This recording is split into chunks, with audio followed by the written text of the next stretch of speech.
Y'all, so my name is Pacola and welcome to A Conversation with Friends. So I am here today with my two beautiful friends, and with all the negativity in the world, we wanted to talk about something positive today, which is going to be marriage, but not only marriage, a happy marriage.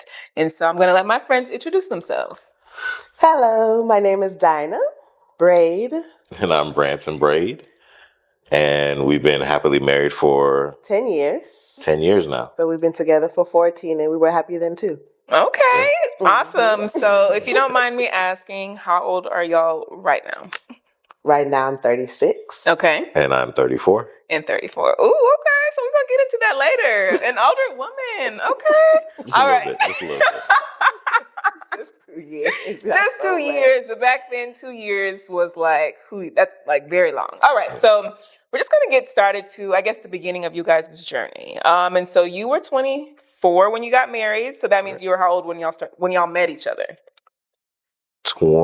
I just had my 21st birthday, funny enough. Okay. Right after my 21st birthday. Okay. And then you were? 23. I was turning 23 because we were summer babies. Okay. Yeah. So, of course, how did you guys meet? At church. At church. Okay. Good old church. All right. So church. I love that. Okay. And so what happened? Like, tell us the story. The story, I came to visit his church. Mm-hmm. I was church hopping because I was looking for another church home. And when I walked through the doors, he was working the sound system on the right. And I was like, ooh, who's that? And I think I had seen him before because our churches kind of cross in between. Mm-hmm. So I'd see him in passing, but didn't know who he is. But then I saw him up close and I was like, okay.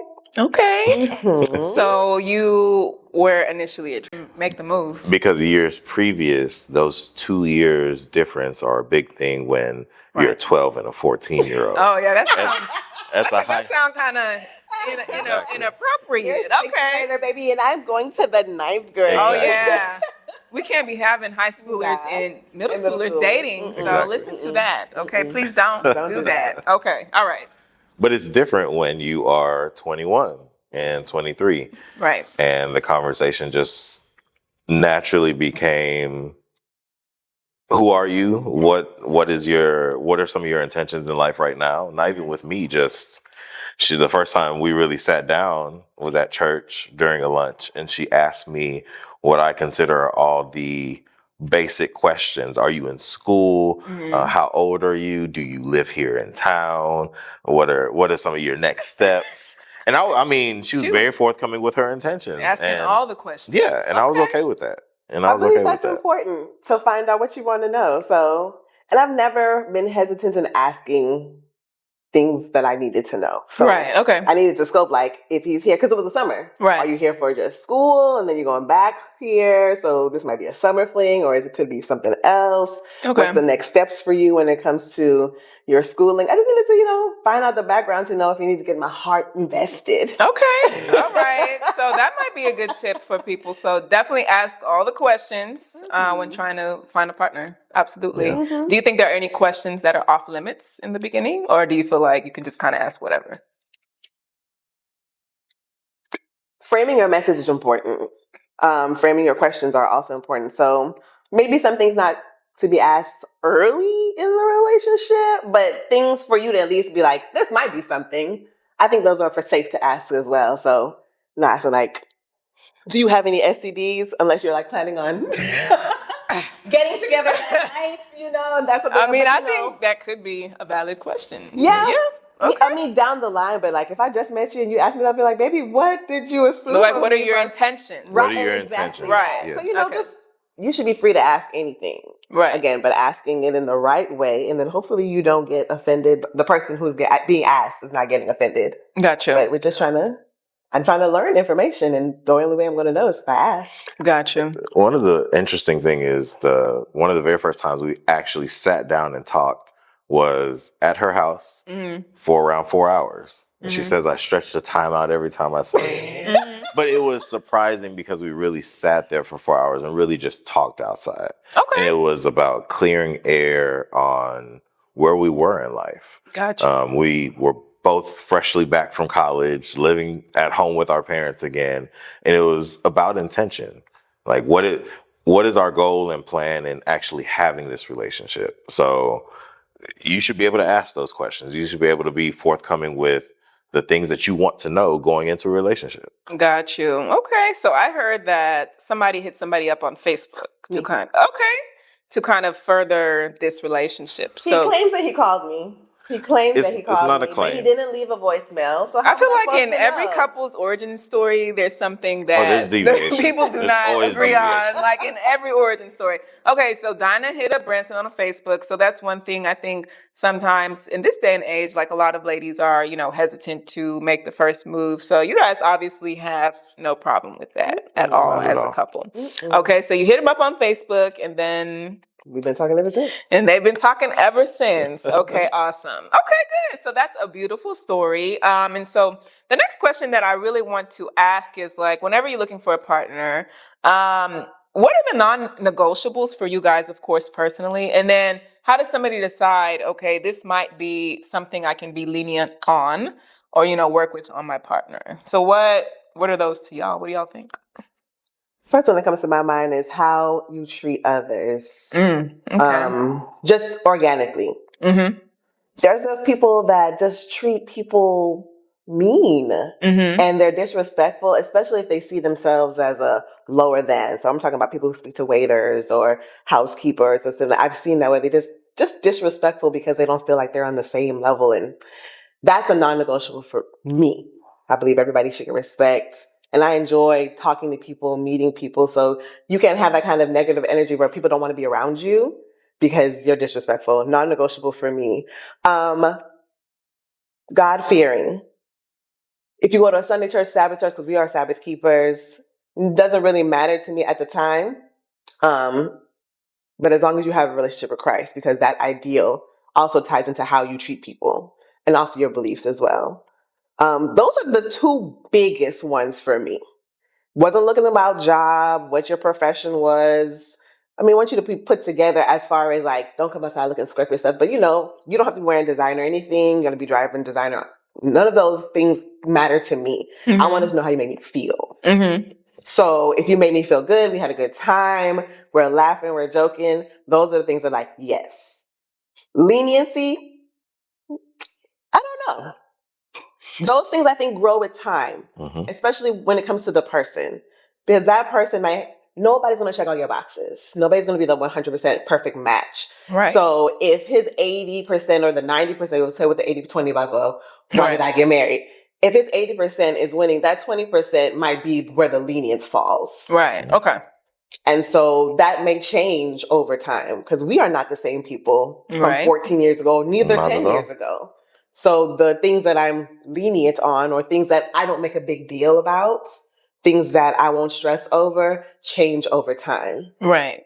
Especially how we communicate, conflict resolve, things like that. Gotcha. Perfect. All right. So as a man, what are your non-negotiables when it comes to, partnership, finding your woman? And then what things do you think you can be lenient on?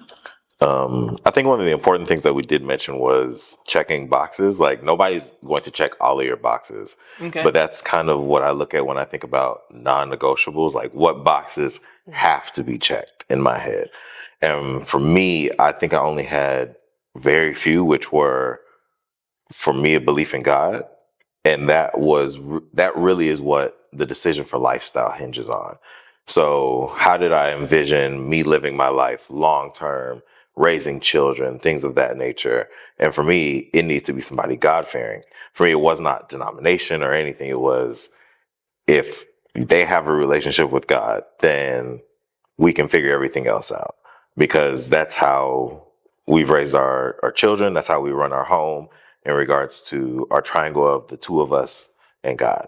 So for me, that was a hang up at different times of making sure that my relationship looked that way. And she checked that box day one because I met her at church. Right. So it helped in that regard. But I've had to remind her that like that's a big box for me, right?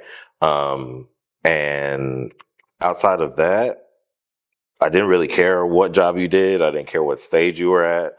I think one of the major things was I was taught to find a spouse that wants to grow with you. Right. So from day one, her asking, where are you at? Are you in school? Are you doing this? And the fact that I was still in school, but I come back from A&M and she knew, hey, I'm still pursuing school. I'm not done yet. While she has been finished with school, has a degree. At that point, the 2-year difference I recognized was not a big issue for her.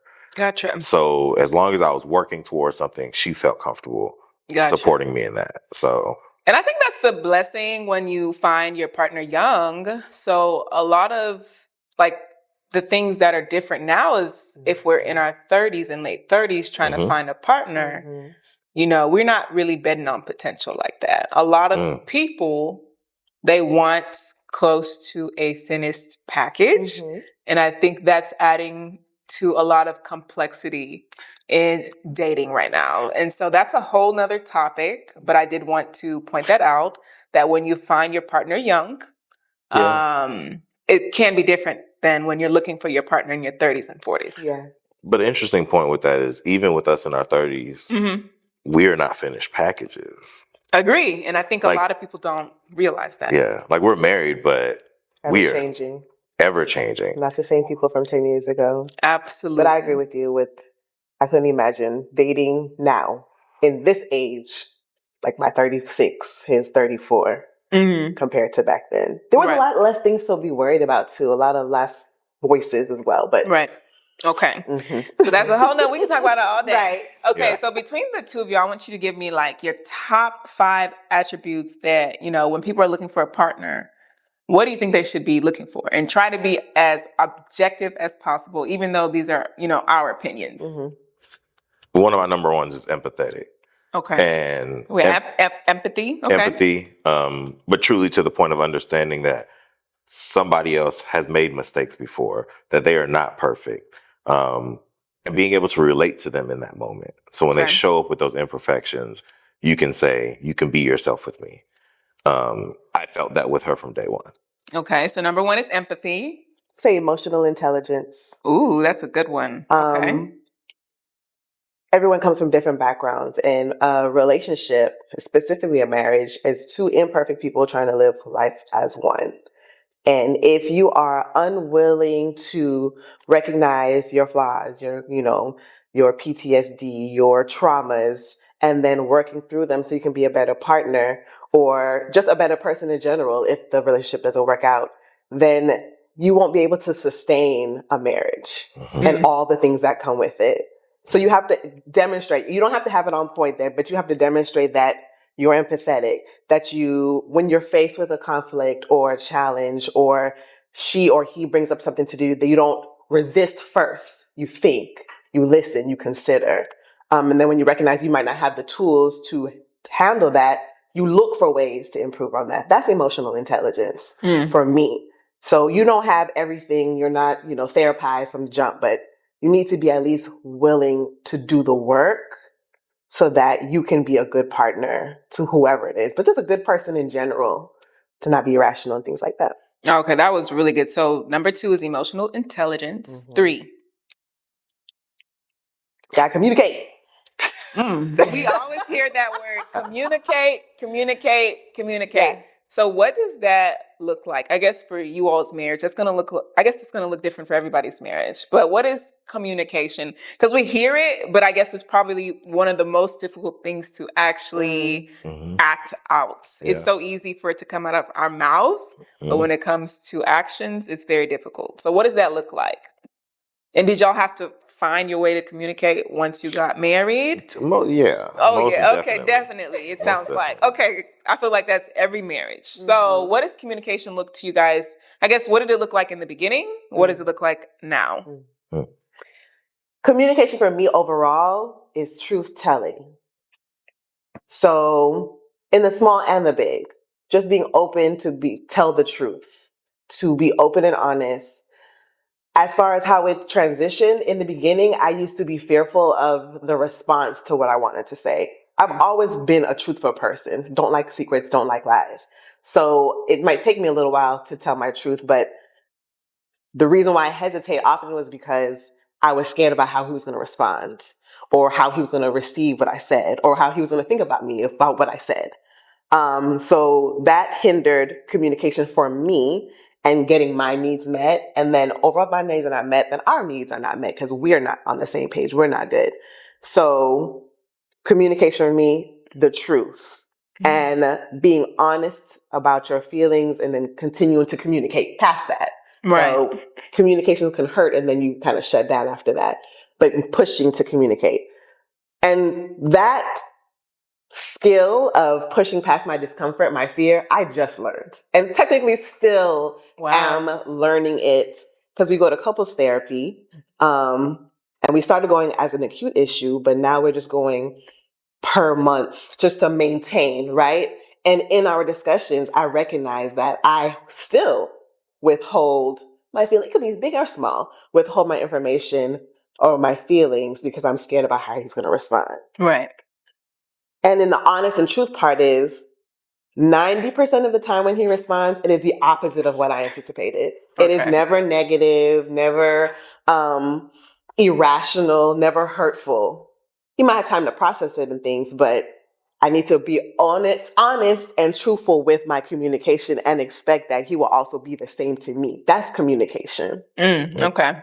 Okay. And for me, within that, we've talked about that from the same perspective within counseling, but creating a safe space to be honest.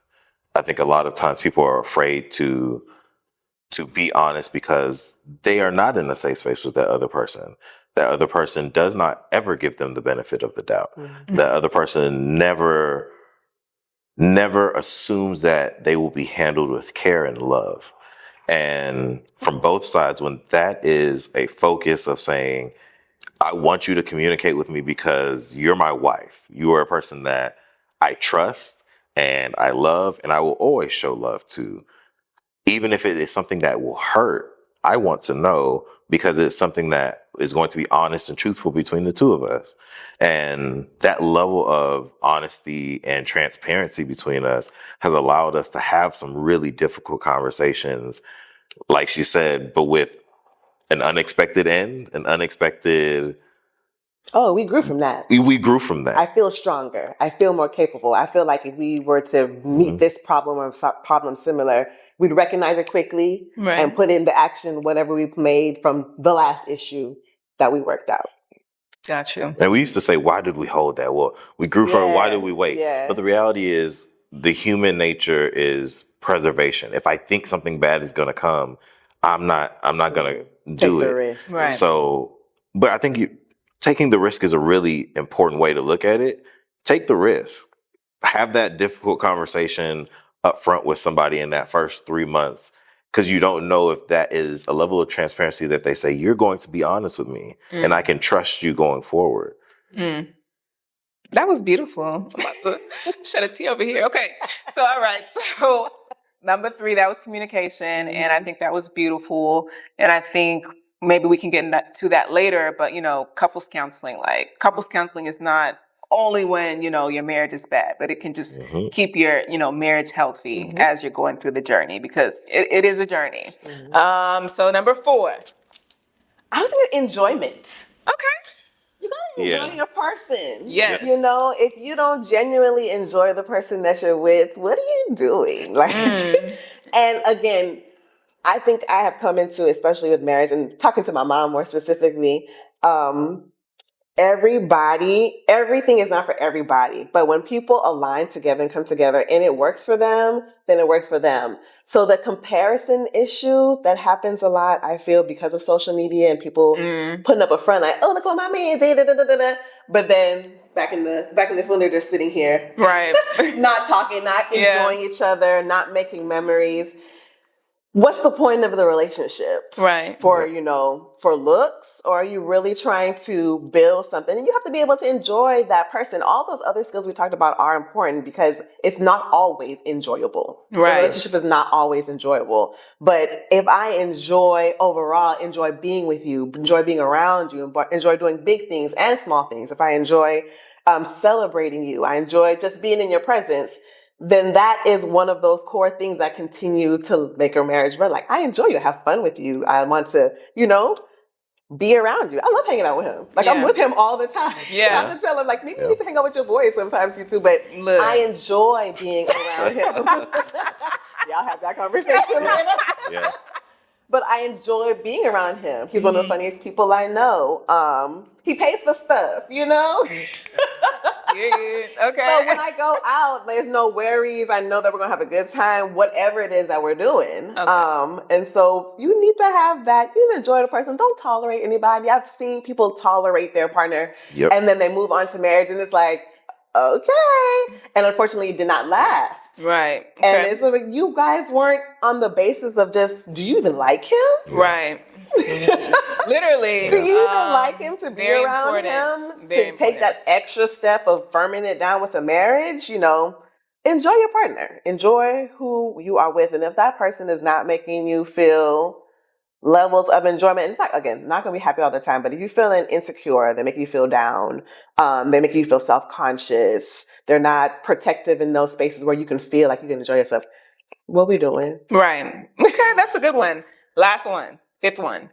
You go. You got one? Me? Or you guys can kind of discuss, figure it out. So we did empathy, communication, Emotional emotional intelligence, intelligence, enjoyment. We did talk a lot about conflict resolution, but I think that goes with maybe communication, but still conflict resolution. I think that's really important. I think that like in a relationship or any marriage, you're going to argue, you're going to disagree. I always tell people it's about how you discuss your problems and how you come to it. And I think that that's things that, you know, we have to learn. In the beginning, it might not, you know, be all peachy and stuff like that, but I think that you grow. But I think there are some red flags you could probably detect in the very beginning about how people handle conflict. And then one of those things where you could be like, okay, I can see that we'll be able to work on this. So it's funny, a willingness to grow. You talk about red flags. I remember early in our relationship, my mother always used to tell me, your skin is close, your blood is close to your skin, because I show my emotions sometimes. And there was a day that we had a disagreement at her house, and I didn't recognize that I raised my voice, but she did. Yeah. And she very calmly said, I think you should go home. And we're already standing outside, and I'm baffled. But I'm like, what do you mean? And she's like, I think you should go home. When you calm down, we can talk. And it wasn't until that moment that I recognized that my natural tendency was not something that she was comfortable with. And it was something that I had to, if I was going to be with her, I had to be willing to change that. And I have worked on that over years and changed that. But also there were things from her side that I had to be comfortable with and recognize this is not her pulling back. This is how she does her conflict resolution for herself. And one of those things was she had to walk away from me to get the moment to not say something out of anger. And it took us actually coming to the table and saying, well, I don't walk away from you to be disrespectful. I walk away to make sure that I'm not disrespectful in the moment. And in that moment, I had to recognize that means I need to let you walk away. If you need a second, I need to know that you're going to walk away with the intention of coming back. And because we talked about it, the communication, it became something very acceptable. So that is, for us, that has helped our conflict resolution of understanding what each other needs in that moment, being very present in that moment of what we need. Gotcha.